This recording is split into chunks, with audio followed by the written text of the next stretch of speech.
Uh, Today we are discussing about the photon states, and the next topic will be the photon as a quantum mechanical excitations of the radiation fields. The concept of annihilation, creation, and number operators can be applied to a physical situation in which the number of photons with given momentum and polarization is increased or decreased. The wave vector of photon can be identified by dividing the momentum of momentum h cross k by simply h cross, and alpha is represent the polarization state of the photon. Let an eigenvector and k alpha as the state vector of a state with a definite number of photons in state k alpha to represent a situation in which there are many types of photon with different sets of k alpha. We consider the direct product of eigenvectors as follows: and k1 alpha 1 and k2 alpha 2 and so on can be written as the and k alpha 1 and k2 alpha 2 and ki alpha I. This state vector corresponding to the physical situation in which there are and ki alpha I photon represents in there are state ki alpha I. Similarly, we can say and k2 alpha 2 photons in state k2 alpha 2 etc. The number of n k alpha is called the occupation number for that state k alpha. As an example of the state represented by theta k alpha, theta k1 alpha 1, theta k2 alpha 2, theta k3 alpha 3, theta ki alpha and so on, as the probability that is a k alpha is applied to it, then we obtain a null vector for any k alpha. Hence the eigenvalues of n k alpha can be written as a dagger k alpha, a k alpha is 0 for any k alpha. Therefore the state corresponding to this equation where theta, or you can say 0, that is the null vector, is called the vacuum state. A single photon state corresponding to definite k alpha is represented by a dagger k alpha null vector, that is equation number 3. A two photon state is represented by the normalization eigenvector, that will be 1 upon root 2 a dagger k alpha, a dagger k alpha null vector, where 1 upon root 2 is the normalization coefficient. When the two photons are in same states, the condition for 1 over root 2 is there will be two photons in that state. And when the photons are in different states, then we can write a dagger k alpha, a dagger k dash alpha dash null vector, or more generally, and k1 alpha 1 and k2 alpha 2 can be written as sigma,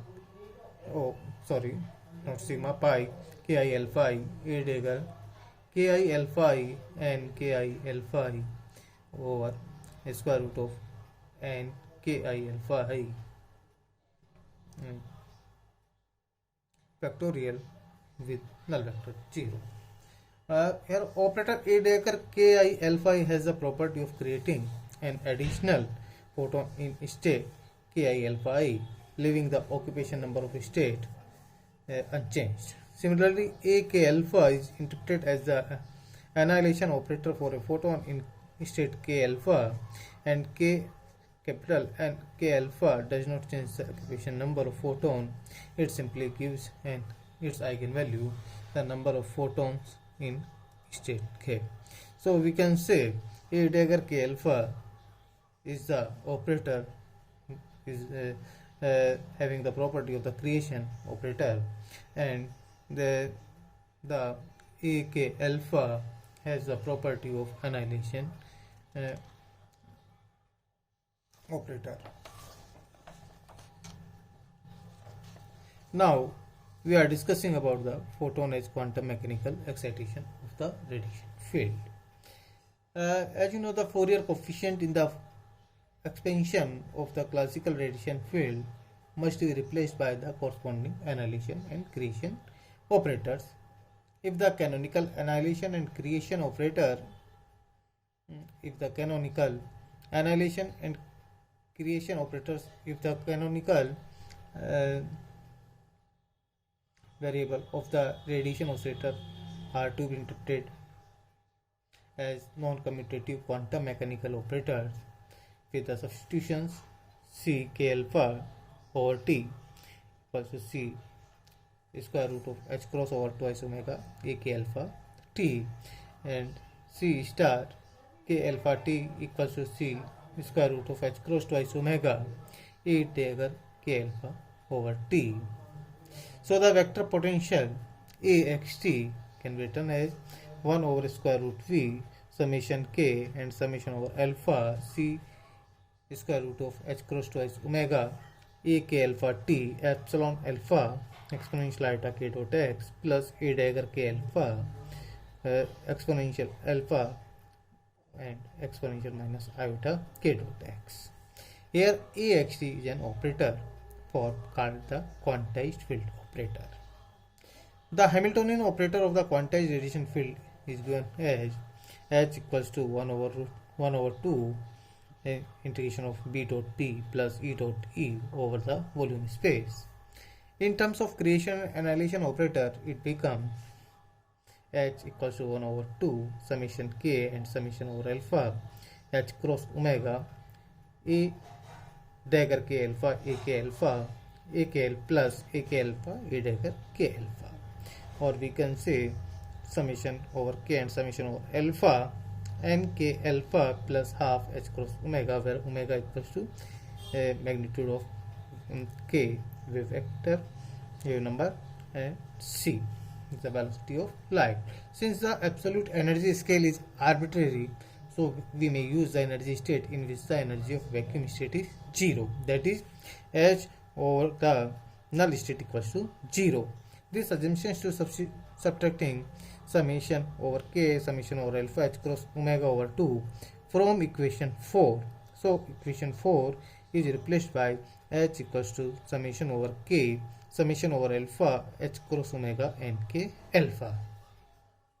Similar to the Hamiltonian operator, h acting on a many photon states give h and k1 alpha 1 and k2 alpha 2 and so on equals to summation over I and ki alpha I h cross omega I and ki 1 alpha 1 and k2 alpha 2 and so on. Now the total momentum operator is thus P equals to 1 over C E cross B d cube x, or we can write as summation k summation alpha 1 over 2 h cross k a dagger k alpha a k alpha plus a k alpha a dagger k alpha, or you can write summation k summation alpha h cross k and k alpha plus half.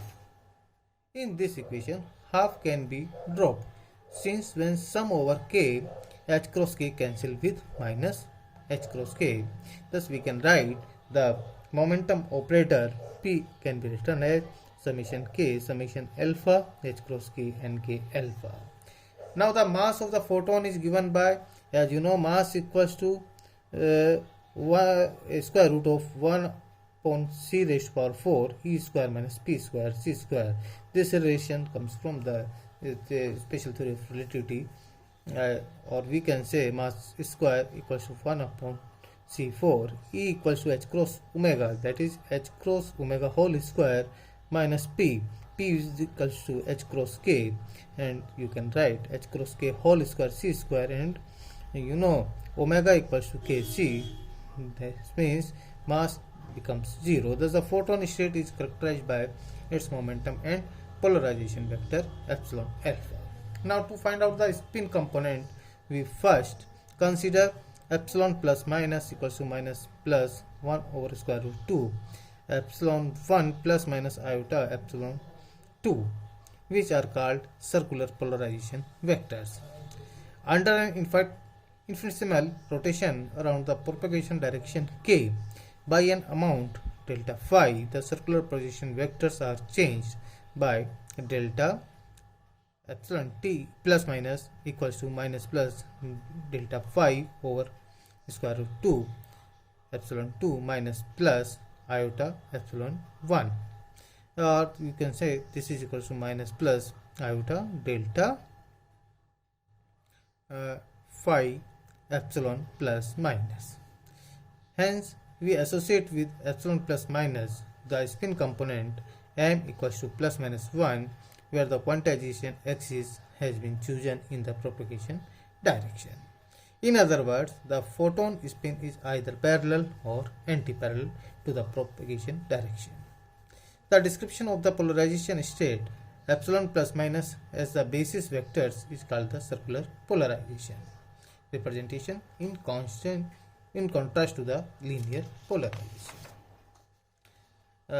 represented based on epsilon 1 and epsilon 2.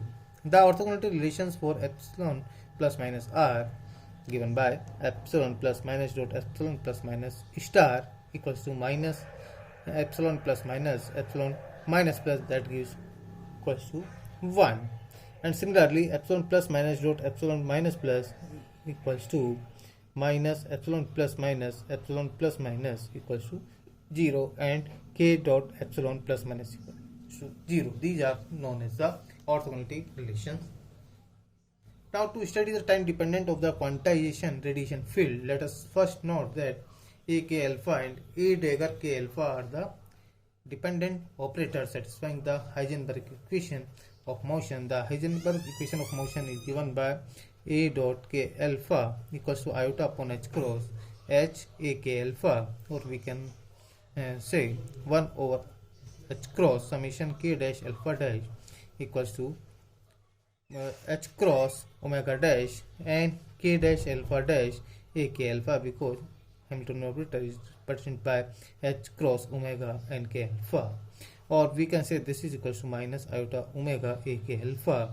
Therefore we can write similarly we can write A double dot k alpha equals to minus omega square A k alpha. These are identical in appearance with the differential equation satisfied by the Fourier coefficient A k alpha t of the classical radiation field. Similarly, A dot dagger k alpha equals to iota omega A k alpha dagger, and A dagger k alpha double dot equals to minus omega square A k alpha dagger.